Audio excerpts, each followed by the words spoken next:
Entonces vemos el modelo transteórico del cambio, donde vemos que tradicionalmente se ha definido el cambio de la conducta adictiva como ese paso de una eh, situación de consumo a otra de no consumo. Aquí vemos nosotros pues que a veces pues desde esa concepción se han realizado evaluaciones que les decía pues centradas en la dicotomía de consumo y no consumo, asumiendo que el sujeto que demanda tratamiento simplemente puede manifestar querer cambiar y bueno, ya que está preparado para ello. Sin embargo, la realidad clínica de la drogodependencia es distinta, tal como lo demuestra pues, en gran parte de los pacientes que asisten a la atención en los centros médicos, no disponen de una predisposición adecuada que garantice poder iniciar y mantener cambios en su conducta adictiva. Entonces, eso es lo que hemos estado a manera de generalidades, viendo que con el tiempo esa situación clínica ha quedado reflejada en diferentes acercamientos conceptuales. Entonces, de los modelos que se han desarrollado desde la perspectiva del cambio como proceso, el que más apoyo ha tenido pues, ha sido el modelo transteórico de Prochaska y Di Clemente. Aquí nosotros vemos los estadios de las 3 dimensiones del modelo. Vemos la relación entre estos estadios, la precontemplación, contemplación, preparación, acción y mantenimiento. Entonces, este planteamiento formulado por Prochaska y Di Clemente es ese modelo tridimensional que proporciona una visión global y al mismo tiempo diferenciada del cambio a partir de la integración que realizan los estadios, procesos y los niveles de cambio. Los estadios identifican los diferentes niveles de predisposición al cambio que puede mostrar una persona cuando se plantea modificar su conducta adictiva. Entonces, el situar a la persona en el estadio más representativo de los 5 que se proponen permite evaluar cuándo es posible que ocurran determinados cambios de intenciones, actitudes y de conducta.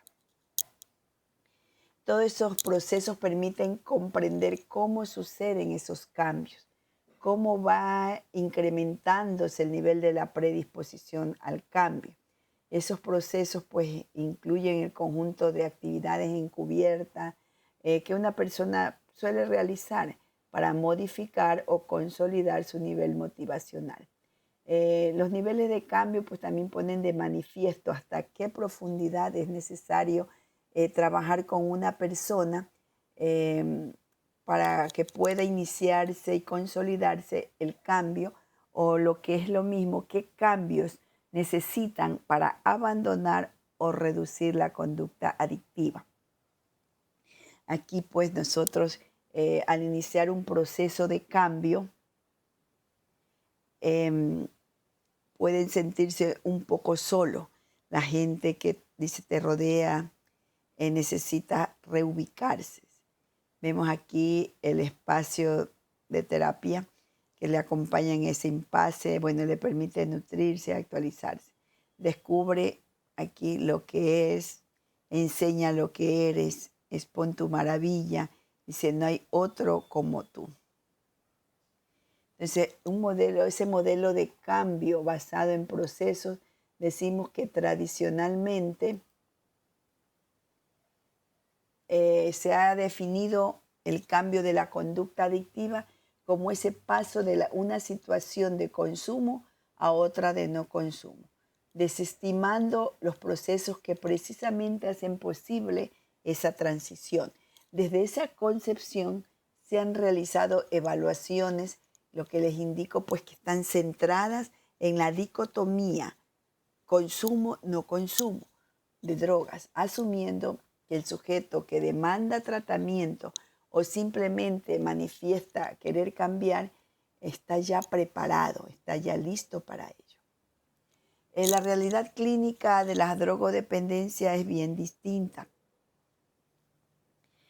tal como demuestra pues el gran parte de los pacientes, la gran mayoría que asisten a los recursos asistenciales. Entonces, no disponen de la predisposición adecuada que garantice poder iniciar y mantener cambios en su conducta adictiva.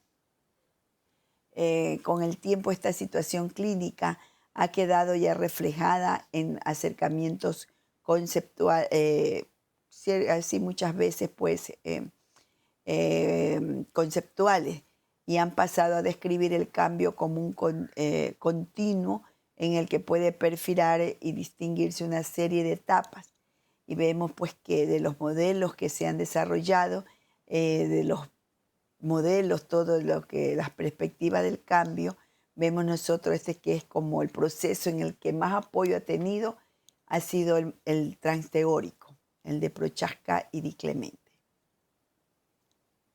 Este modelo pues que proporciona, modelo tridimensional, que proporciona una visión global y al mismo tiempo diferenciada del cambio, y a partir de la integración que realizan de estadios, procesos y niveles de cambio. En los estadios identifican los diferentes niveles de predisposición para cambiar que puede mostrar una persona cuando se plantea modificar su conducta adictiva. El situar a la persona en el estadio más representativo de los 5 estadios que se proponen, eso va a permitir evaluar cuándo es posible que ocurran determinados cambios de intenciones, de actitudes, de conducta. Los procesos en sí van a permitir comprender cómo suceden esos cambios, cómo van incrementándose el nivel de predisposición al cambio. Y estos procesos incluyen el conjunto de actividades encubiertas o manifiestas que una persona suele realizar para modificar o consolidar su nivel motivacional. Los niveles de cambio ponen de manifiesto pues, la necesidad de abandonar o reducir la conducta adictiva. Entonces, la descripción de las 3 dimensiones del modelo transteórico, tenemos el estadio de cambio, donde según el modelo existen 5 estadios, a través de los cuales pues, evolucionan los drogodependientes desde que se plantean un posible cambio hasta que dejan definitivamente de consumir. Aquí vemos el de precontemplación, contemplación, preparación, acción y mantenimiento. Precontemplación, contemplación, preparación, acción y mantenimiento. En el de precontemplación, número 1, en caso de seguir la secuencia en orden, tenemos que en este estadio la persona no tiene la intención de cambiar habitualmente, pues evaluado para los próximos 6 meses. En el de contemplación, la persona tiene la intención de cambiar a medio plazo en los próximos 6 meses. En el de preparación para la acción, tiene la intención de cambiar a corto plazo. Y en los próximos 30 días, por ejemplo, y de hecho aquí ya viene de preparación, bueno, tiene como es a corto plazo, ha hecho un intento serio de abandonos en el último año, estando al menos un día abstinente. Consumir en el año previo. En el de la acción, ya la persona aquí en el cuarto dejaría de consumir. la persona pues deja durante 24 horas y menos de 6 meses. Y en el de mantenimiento, la persona ya lleva al menos, por lo menos 6 meses sin consumir la sustancia. Aquí tenemos entonces nosotros la salida permanente que puede ser en cualquier momento puede salir pues del estadio. Entonces aquí al describir el estadio de precontemplación, acá, el drogodependiente se encuentra en esta fase, no se cuestiona su situación. Puede que ni siquiera vea el problema, por lo que invierte muy poco tiempo y energía en plantear un posible cambio de conducta. No es consciente de las consecuencias que tiene para sí mismo y para las personas que le rodean. Su conducta adictiva, porque cree pues que lo que hace y su estilo de vida no suponen ningún problema alguno para ello. Entonces experimentan por lo menos pues reacciones emocionales ante los aspectos negativos de su problema en comparación a la reactividad observada en fases posteriores. En esta fase, lo gratificante del consumo de la droga tiene para él más peso que los aspectos negativos. Y es probable que la persona permanezca en esta fase porque no dispone de la suficiente información sobre su conducta adictiva. Pues dado que no considera ningún problema cuando acude al tratamiento,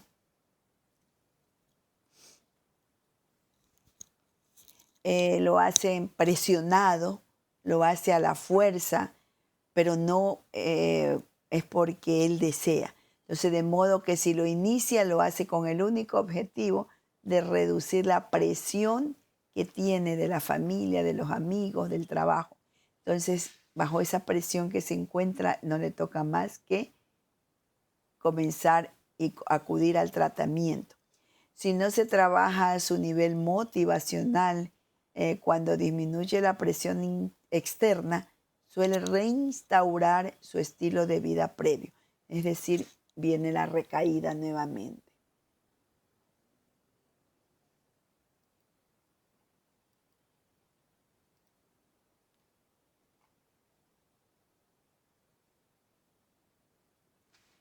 Aquí pues es probable, por lo tanto, que en esta fase la persona se muestre aquí a la defensiva ante cualquier presión externa hacia el cambio.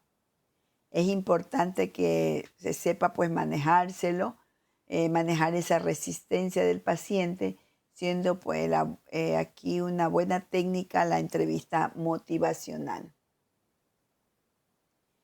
En el estadio de contemplación, en esta etapa, los drogodependientes son más conscientes de los problemas derivados de su conducta adictiva, lo que ayuda a reevaluarse a nivel cognitivo y afectivo, estando más abiertos a recibir el feedback sobre su consumo de drogas. Incluso pueden valorar la posibilidad de dejar de consumir, aunque no han elaborado un compromiso firme de recambio. El cambio se plantea a nivel intencional, pero no se observa ninguna conducta que manifieste de manera objetiva esa intención cognitiva.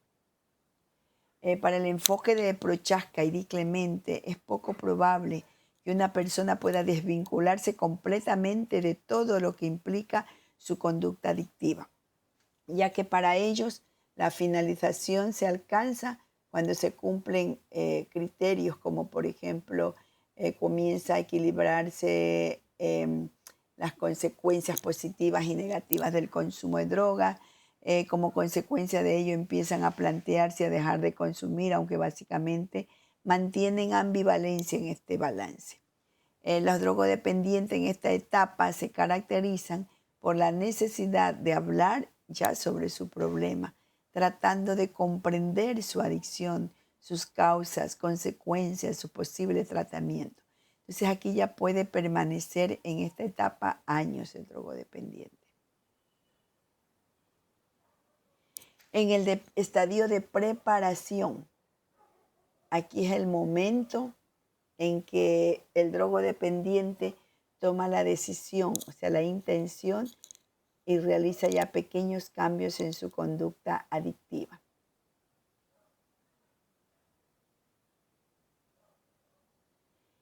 Aquí destinados a abandonar el consumo de droga.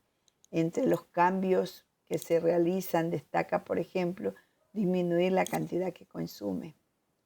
El progreso hacia la siguiente etapa requiere cambios respecto a cómo se siente, cómo valora el estilo de vida vinculado con el consumo de drogas. Siguiendo pues el estadio de la acción, se produce un cambio importante en su conducta problema. El drogodependiente deja de consumir las drogas. El paciente cambia su conducta encubierta, su conducta manifiesta en relación al consumo de droga, así como los condicionantes que afectan a la conducta de consumo. Entonces aquí también representan los cambios más manifiestos y requiere por parte de la persona un compromiso importante que le exigirá un gran esfuerzo, exigirá un gran tiempo. Como consecuencia de la abstinencia, que es la conducta manifiesta más llamativa para el entorno, la persona obtiene apoyo y refuerzo social, lo que refuerza todos los cambios que está realizando. Y el estadio de acción hace referencia a los 6 primeros meses de cambio. Viene el estadio de mantenimiento. Aquí en esta etapa la persona intenta consolidar logros de la etapa anterior, prevenir una recaída.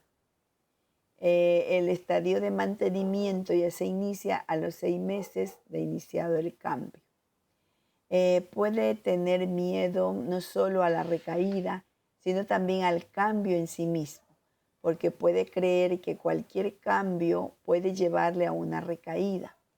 La consecuencia inmediata en estas circunstancias es el retraimiento y búsqueda de las máximas estructuración en su nuevo estilo de vida. Probablemente en esta etapa lo más importante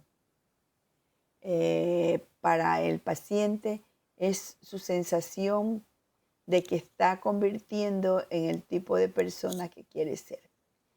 El paso pues aquí nosotros de un estadio a otro es una de las aportaciones más significativas del modelo que estamos viendo y de cambio, del proceso de cambio en este modelo, y guarda una relación con el modo en que se conceptualiza el avance dentro del proceso de cambio.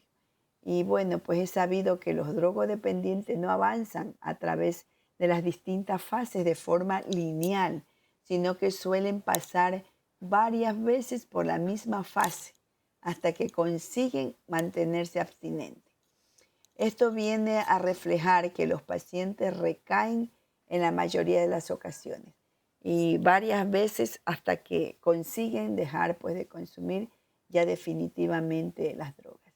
Y hay distintos modos de representar este modelo gráficamente, pero lo mejor que puede representar sucede es en una espiral, porque aunque unos pacientes pasan varias veces por la fase, ninguna de esas experiencias es exactamente igual a la anterior.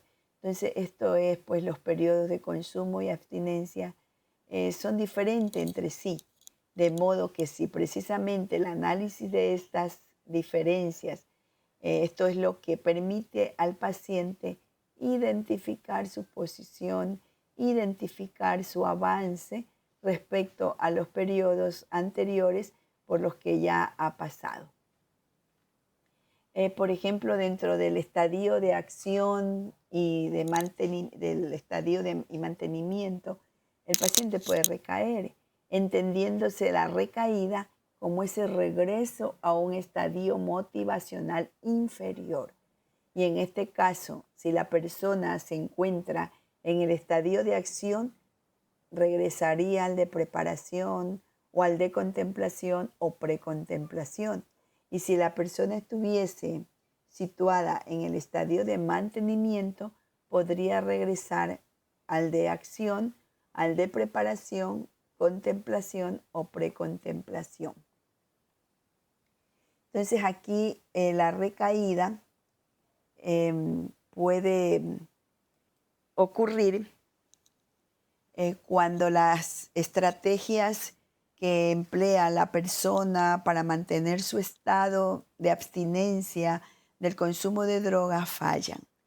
Y generalmente en esta fase representan sentimientos de culpa, fracaso y posible desesperanza. Lo que sucede y suele afectar negativamente su autoeficacia. Se sabe pues que las recaídas en el consumo de drogas son una parte del proceso de cambio antes de lograr el abandono definitivo del consumo de drogas. Afortunadamente, la recaída no siempre lleva a los pacientes a abandonar el tratamiento, sino que los sitúa en una fase que les permite continuar reciclándose, preparándose para continuar nuevamente el cambio iniciado. Y son muy pocos los pacientes que regresan al estadio de precontemplación. No cabe duda que para que esto suceda deben proporcionarse las mejores condiciones en la relación terapéutica, de modo que paciente y terapeuta desarrollan su trabajo coordinadamente y de acuerdo a objetivos ajustados a la fase en que se encuentra el paciente. Cuando ya no existe deseo de consumir drogas en cualquier situación, problema, por ejemplo, la autoeficacia es entendida como una confianza y seguridad de no consumir drogas en cualquier situación. Es aquí ya pues el 100%.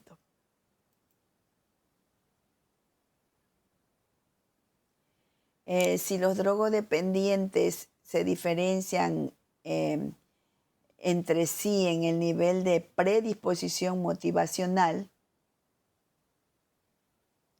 vemos nosotros pues que muestran al inicio de un tratamiento intervenciones diferenciadas para poder ayudarles, y ahí es que vamos a ver pues quienes progresan, alcanzan un nivel motivacional óptimo, y vemos nosotros ahí diferentes actividades para poder aquí pues intervenir, y mientras que vemos también fases donde las intervenciones giran en torno al incremento de la motivación del cambio.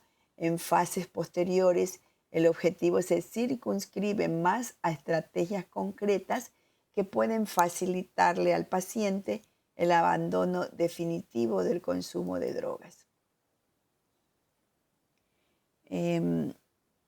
Vemos entonces aquí que cómo pues el paso de una de las aportaciones más significativas guarda relación con el modo en el que se conceptualiza ese avance, que les digo. Los modos de representar gráficamente el modelo, entonces eso es la de la espiral, lo que les indicaba. El paciente que puede recaer, y esa no es decir que esa recaída es el regreso sería pues a un estado motivacional, sí, pero a un estado motivacional inferior. Al ver ya el proceso de cambio, vemos que lo definen como una actividad iniciada o experimentada por un individuo que modifica el afecto, la conducta, las cogniciones o las relaciones interpersonales. Entonces, con esta conceptualización del proceso de cambio es donde nos vamos a manejar para ver todas las lo que enuncia el modelo. Entonces vemos pues que el aumento de concienciación, el paciente aquí va a intensificar el análisis que realiza en torno a los problemas asociados a su conducta adictiva y los beneficios que obtendría si modifica esos hábitos. Y la autorreevaluación, que consiste en una valoración afectiva y cognitiva de la conducta adictiva en torno a cómo afecta a esa conducta, a sus valores y la manera de ser, así también en lo relativo a los beneficios que se derivarían del abandono de la conducta adictiva. La reevaluación ambiental, aquí pues una valoración del impacto que está teniendo el consumo de drogas en la gente que le rodea y en las relaciones interpersonales, y cómo cambiarían si dejaría de consumir drogas, por ejemplo. El alivio dramático, en cambio, hace referencia a la experimentación y expresión de las reacciones emocionales que se derivan de la concienciación de las consecuencias negativas que se derivan del consumo de drogas. Tenemos la autoliberación también, que está representada por ese compromiso personal del individuo, caracterizado por un aumento de la capacidad de elegir y tomar decisiones desde la creencia de que uno mismo es un elemento esencial en el proceso de cambio. Aquí implica también las creencias de que se pueden adquirir habilidades necesarias para cambiar. Tenemos también aquí la liberación social, por ejemplo, la capacidad de toma de decisiones aumenta aquí también por la toma de conciencia de la representación social de la conducta adictiva y también de esa voluntad social de combatirla. El manejo de contingencias también, esta estrategia conductual que consiste en hacer aumentar o disminuir la probabilidad de ocurrencia de una conducta a través del refuerzo o del autorrefuerzo. Y asimismo las relaciones de ayuda, que consisten en la utilización del apoyo social con el que cuenta la persona para superar su adicción. El paciente confía en alguna persona del entorno para abandonar su problema.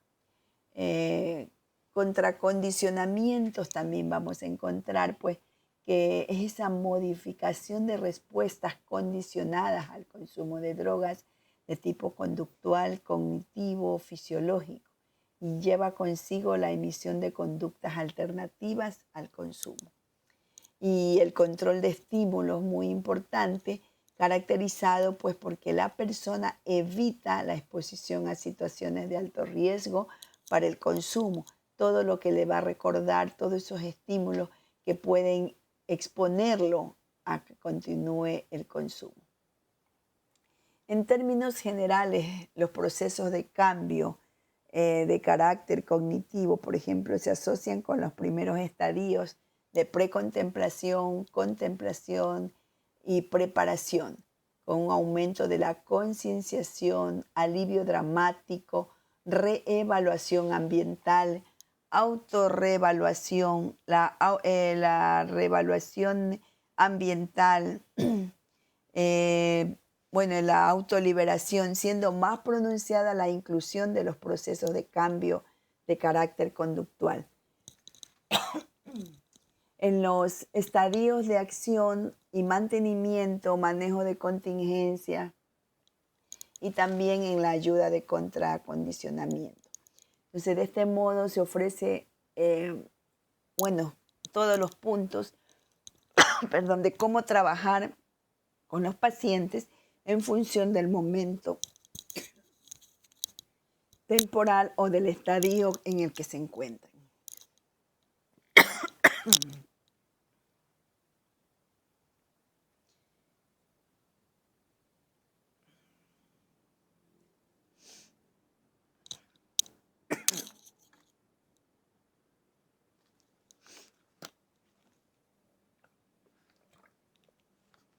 Tenemos aquí en esta tabla la interrelación entre los estadios y los procesos de cambio que puede manifestar el sujeto en función del estadio motivacional. Entonces, los procesos de cambio más relevantes para pasar de la etapa de precontemplación a la contemplación. Para pasar de la etapa de contemplación a preparación.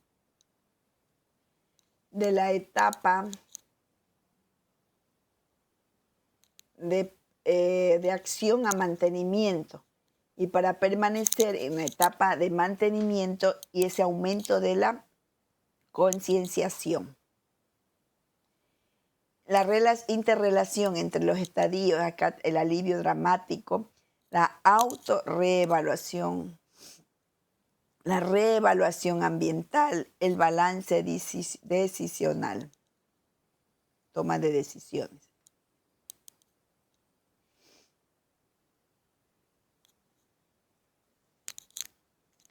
Entonces aquí este modelo de Prochaska y Di Clemente propone estos 5 niveles de intervención.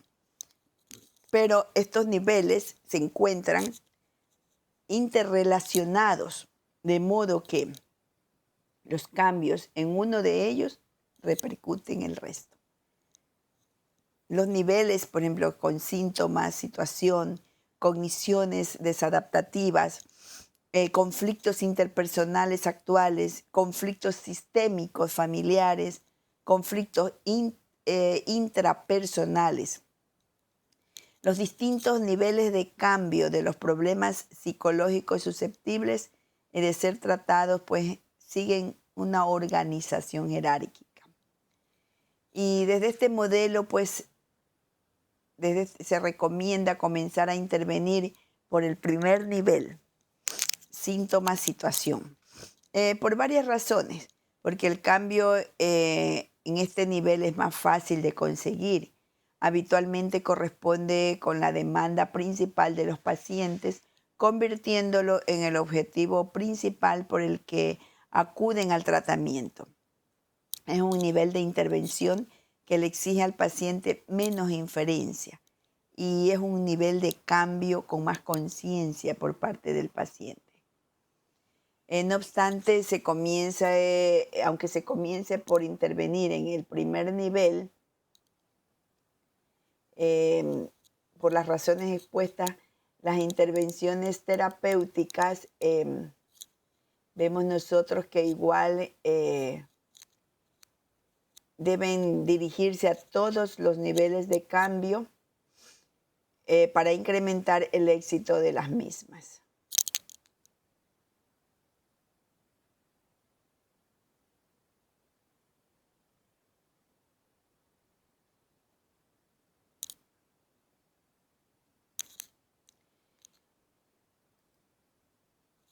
Las estrategias para avanzar a lo largo de las etapas de cambio. Entonces, en este modelo transteórico, los clínicos tratan de provocar una buena disposición al cambio en los pacientes e incrementar la motivación. Entonces, aquí con la motivación vemos nosotros pues cómo se puede tener con una serie de técnicas dependiendo de la fase en la que se encuentren. Y una parte importante es reconocer que la motivación es influenciable.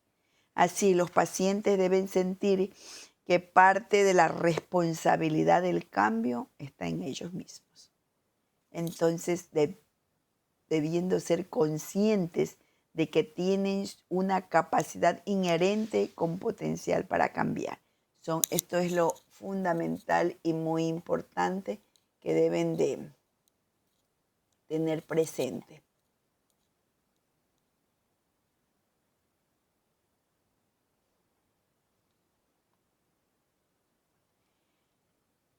Aquí hay autores que analizan cómo determinadas técnicas terapéuticas ayudan al paciente a progresar a lo largo de los estadios de cambio. Lo particular de estas propuestas terapéuticas de estos autores radica en que se relacionan herramientas y estrategias terapéuticas con procesos particulares de cambio. Y la probabilidad de que los pacientes utilicen los procesos de cambio y por tanto avancen a lo largo de estas etapas. Se incrementan, pues, se utilizan técnicas que mejoran la utilización de los procesos, que son relativamente pues, importantes en determinados momentos del tratamiento. El empleo de estas técnicas ayudan a los pacientes a entender y participar en los procesos de cambio. De esta manera progresar a lo largo de las etapas de cambio. Y nosotros vemos pues que aquí las técnicas terapéuticas tenemos como ejemplo la psicoeducación, la clarificación de valores, solución de problemas, estabilización de metas, planificación de prevención de recaídas, las técnicas de relajación, entrenamiento en asertividad, role-playing, técnicas cognitivas, reestructuración ambiental, clarificación de roles, reforzamiento, habilidades sociales, la clarificación de necesidades, evaluación y el feedback. Todas estas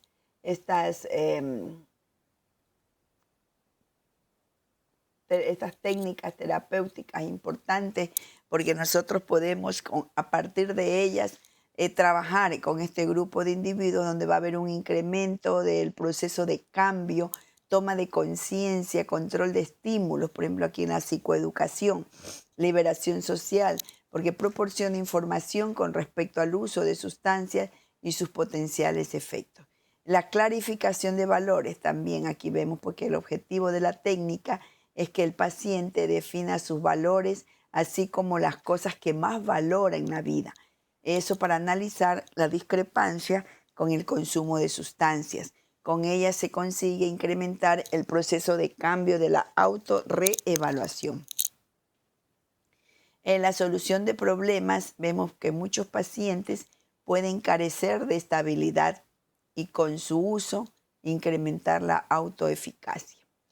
En el establecimiento de metas se trata de que los pacientes diferencien entre objetivos realistas y no realistas. Y es usada para incrementar el proceso de la autoliberación. En la planificación de la prevención de recaídas es importante porque durante esta fase de acción, la conducta proactiva de búsqueda de situaciones que provocan la tentación del consumo mejora el proceso de cambio de autoliberación. Entonces fomenta que el paciente tenga ese compromiso por el cambio. La técnica de relajación está bueno, sustituir la ansiedad por la calma con técnicas que incrementan el proceso de cambio de contracondicionamiento. El entrenamiento en asertividad permite aprender a responder con éxito a los ofrecimientos del consumo de drogas. Incrementa procesos de contracondicionamiento, proporcionando las respuestas saludables en lugar de consumir. El no gracias, por ejemplo, es importante.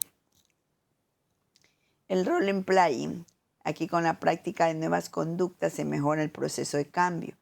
de contracondicionamiento, sustituyendo las conductas de consumo por las de alternativas saludables. Las técnicas cognitivas son útiles tanto para los procesos de cambios experienciales como conductuales. Hay el incremento, de los procesos de aumento de concienciación, la autorreevaluación, la reevaluación ambiental, autoliberación, contracondicionamiento y el manejo de contingencia. Vemos la reestructuración ambiental. Se trata de que alteren determinados ambientes o eviten situaciones de alto riesgo. La técnica incrementa procesos de cambio de control de estímulos para ayudar a los pacientes con alternativas. Y la clarificación del rol, esta técnica se utiliza para abordar conflictos entre compañeros de trabajo, cuando algunos de ellos es también consumidor de droga. El paciente aprende, identifica el rol que ocupa como el consumo de drogas, puede afectarle en este aspecto. La técnica en sí incrementa el proceso de cambio de la reevaluación ambiental. El reforzamiento ejemplifica aquí el manejo de contingencias. Esta técnica muy importante, denominada así como reforzamiento. Entonces todo aquí pues vamos a tener ciertos ejemplos sobre el manejo de las contingencias. En las habilidades sociales y mejora de habilidades de comunicación, el aprendizaje de habilidades, esto incrementa el proceso de cambio de relaciones de ayuda, expandiendo de este modo sus apoyos. Y la clarificación de necesidades. Esta pretende ayudar al paciente a reevaluar varias áreas de su vida, detectar cuál de ellas necesita mejorar, incrementa procesos de cambio de liberación social. La evaluación y feedback está aquí. La evaluación no es una técnica terapéutica, pero sumada al hecho de proporcionar feedback, le ofrece la oportunidad al drogodependiente de observar de forma más realista la verdadera extensión de su consumo de drogas. Entonces mejora los procesos de cambio, de aumento de concienciación de la verdad de la situación. Aquí vemos nosotros pues la evaluación de estos estadios y los procesos de cambio. En esta parte es necesario y muy importante incidir en la evaluación continua del nivel de motivación. O sea, la motivación debe ser evaluada por su utilidad. Es muy útil en los diferentes momentos del tratamiento. Inicialmente permite valorar la adecuación de plantear o no algunos objetivos terapéuticos con un paciente determinado, cambios más o menos acentuados o más o menos rápido en su consecución. Los estadios de cambio pueden evaluarse de diferentes maneras. Una medida categorial o discreta del estadio en el que se encuentra el sujeto a partir de, pueden ser preguntas excluyentes entre sí, o una medida continua obtenida a partir de ciertas escalas o instrumentos que ustedes encontrarán, como por ejemplo el Eureka. Se presta especial atención a la evaluación continua o evaluación de la motivación como un proceso, al ser acorde con el planteamiento motivacional. Además, tal como la evidencia científica permite referenciar niveles motivacionales, no son categorías independientes. El nivel de evidencia, por ejemplo, lo que viene a confirmar la necesidad y adecuación de no limitar esta información a un nivel dicotómico, o sea, nivel de dos tipos nomás de respuesta, por ser demasiado restrictivo o simple. A todo ello hay que añadir el que la perspectiva procesual proporciona al profesional más información y así uno puede planificar de mejor manera el trabajo clínico que se va a realizar. Hay instrumentos, entonces la principal diferencia entre los instrumentos radica, por ejemplo, en el que el de Sócrates incluye cuestiones específicas sobre el uso de alcohol u otras drogas, mientras que el Eurica pregunta de una manera más general sobre el problema del cliente y su posible cambio. Existen otros cuestionarios más breves que los anteriores, también diseñados pues, para identificar estadios de cambio, pero que se cuestionan por diferentes razones. Nosotros podemos ver pues, que disponemos, de acuerdo a la bibliografía, evaluar los procesos de cambio, todo puesto para verla y realizar la evaluación para los dependientes de opiáceos, por ejemplo. Y pueden encontrarse algunos de estos instrumentos adaptados a los cocainómanos. Aquí está parte de la motivación para el cambio. Vemos que primeramente la motivación en el individuo es fundamental, es importante para poder comenzar con el cambio. Entonces, esta motivación como proceso extraordinariamente importante a lo largo de todo el tratamiento. La ausencia de motivación para cambiar no debe entenderse como resultado de algún rasgo, de alguna personalidad inherente a la persona drogodependiente, sino como una característica propia de cualquier persona que plantea hacer un cambio importante en su vida.